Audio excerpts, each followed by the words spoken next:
What's up, fam? We're back with the 17th patch of the year. This patch signifies the preparation for this year's World Championship, so without further ado, let's get right into it. Caitlyn's W's cooldown gets reduced and her base attack speed will increase. Twisted Fate's Q base damage will increase late game. Rumble's max health ratio when his passive will reduce by 1%, and Salas's W damage's AP ratio will be nerfed by 10%.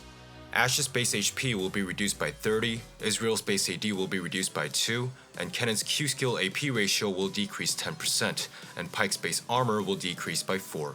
Graves gets a buff with his Q skill's cooldown and its initial damage. Given that it's his primary skill, this buff is expected to be quite noticeable. Kindred gets a remarkable buff in this patch. Their Q's attack speed increases by 5%, and their E skill's late game cooldown will reduce and its damage will significantly increase. These buffs will notably enhance Kindred's jungling speed and combat capabilities.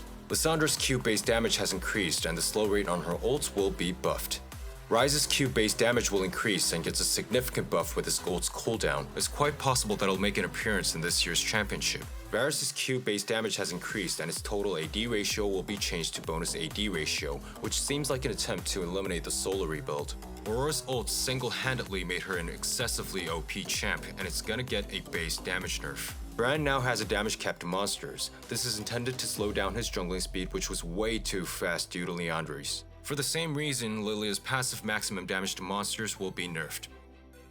Katarina suddenly became overpowered in solo queue after the Q skill buff in the last patch. Her passive AP ratio will be nerfed. LeBlanc's Q and W both have their AP ratios reduced by 5%. If you've played or encountered Senna in this patch, you've likely noticed her absurd healing and shield amount. The AP ratios of her Q and ults are gonna be nerfed. Rightfully done. Seraphine's W cooldown and shield amount are gonna be nerfed. Next, for items, Celestial Opposition's slow rate from his Shockwave will be nerfed. Warmog's cost will increase by 200 gold and its bonus movement speed will be nerfed as well.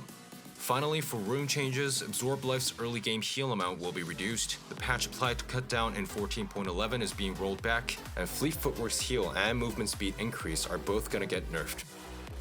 That's all I have for you today. I'll see you guys in 2 weeks.